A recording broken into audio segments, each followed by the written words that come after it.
कि वो सुशासन बाबू कहलाते हैं, उस राज्य ने कमाल का काम किया।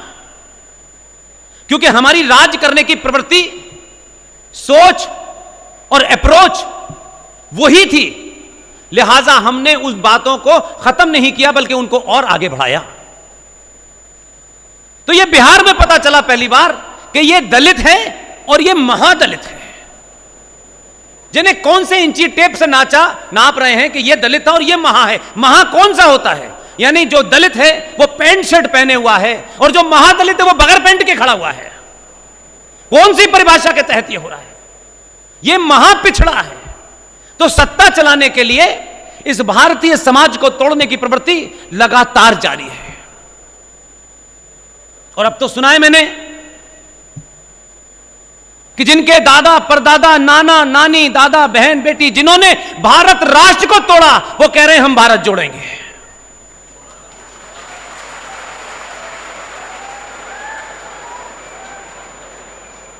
जिन्होंने भारत की तथाकथित आजादी के बावजूद भी 21 लाख लोगों की लाश पे यह भारत मिला हमें, उन 21 लाख लोगों के हत्या के बाद जो भारत हमें मिला भी, लेकिन निजी संबंध राष्ट्र से ज्यादा बड़े थे, निजी स्वार्थ राष्ट्र से ज्यादा बड़े थे। 1947 के बाद जो भारत आपके पास था, उस भारत में एक महत्वपूर्ण राज्य है जम्मू कश्मीर। क्योंकि मैंने सुना है कि कुछ उनका एक्सटेंडेड फैमिली कश्मीर में था, इसलिए उन्होंने भारत की धरती पर जिन कारणों से पाकिस्तान बना, उन्हीं कारणों को आगे बढ़ाते हुए उन्होंने भारत की धरती पे जम्मू कश्मीर में एक संवैधानिक तौर पर एक इंडिपेंडेंट स्टेट पैदा कर दी। अब मैं नहीं जानता कि शेख अब्दुल्ला से उनके कौन से संबंध थे, लेकिन यह हुआ हमारे यहां।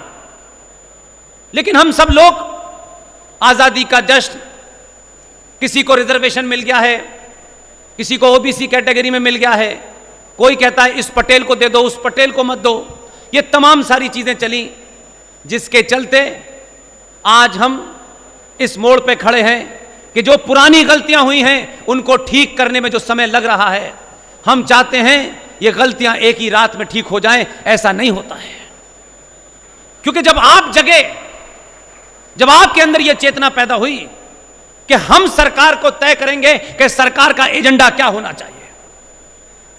अब तक सरकारें तय करती थी कि भारत कैसे चलेगा।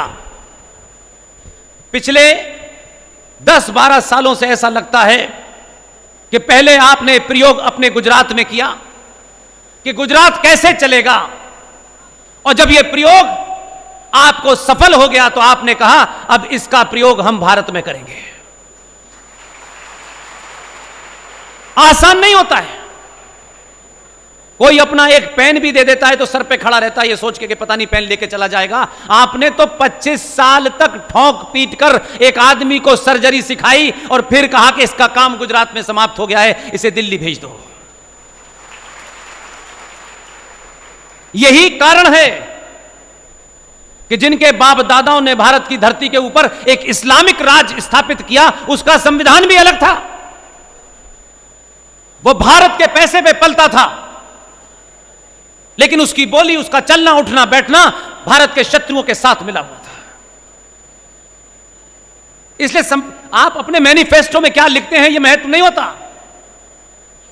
अगर आप राजनीतिक स्वार्थ के विद्यार्थी हैं तो आज भारत के देश के सनातनी हिंदू तय कर रहे हैं कि सरकार किस मुद्दे को पहले उठाए, क्योंकि यह मुद्दा राष्ट्र बचाने का है।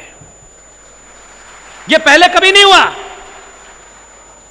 इसलिए आपको लगता है, बहुत लोगों को जो गुजरातियों को नहीं जानते हैं, ये मीठा खाते हैं, इनके यहां के खाने के नाम मीठा होने के बाद भी जब खाकड़ा बोलते हैं तो लगता है कोई मीजाइल का नाम है। उसके बावजूद भी गुजरातियों को लोग सीरियसली नहीं लेते। ये बिजनेस करते हैं, ये डरपोक लोग हैं, ये पैसा कमाते हैं।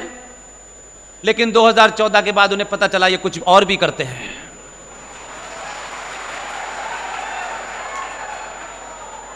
इसलिए यह संकट आपने भारत राष्ट्र का जरूर सॉल्व किया, लेकिन फिर मैं यह कह रहा हूं कि जिन लोगों ने अंग्रेजों द्वारा बनाई व्यवस्था के तहत ये सरकारी बाबू जो भारत की एडमिनिस्ट्रेटिव सर्विस के अंदर अलग अलग रूपों में थे, किसी ने वीआरएस लिया, किसी ने छोड़ा, और उनको लगा कि हम बाबू क्यों बने, हम तो सीधे तौर पे सत्ता का सुख लेंगे। तो कुछ लोग जिन्होंने झूठ बोलकर जैसे अंग्रेज भारत में यहां आए, उसी तौर के उन्होंने इस भारत के अंदर इस भोली भाली जनता को रामलीला मैदान में नौटंकी की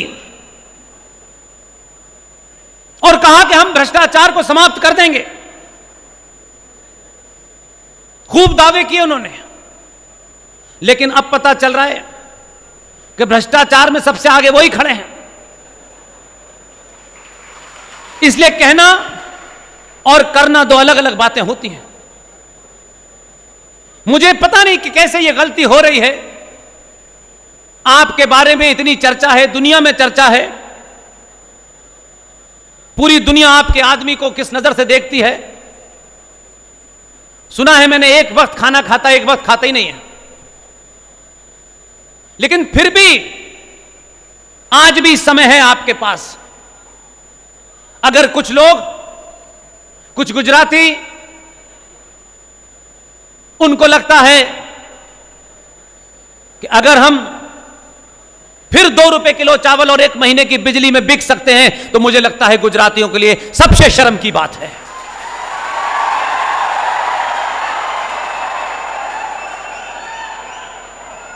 इसलिए गुजरात से मैं ये कभी उम्मीद नहीं करता हूं।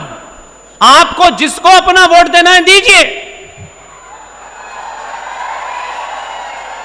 मैं किसी पार्टी का प्रवक्ता नहीं हूं, लेकिन आपके बीच में न पार्टी न संगठन, मेरा किसी से कोई दूर दूर तक वास्ता नहीं है। लेकिन जब यह काम करना शुरू किया 13 साल पहले, तब से लेकर अब तक एक ही एजेंडा है।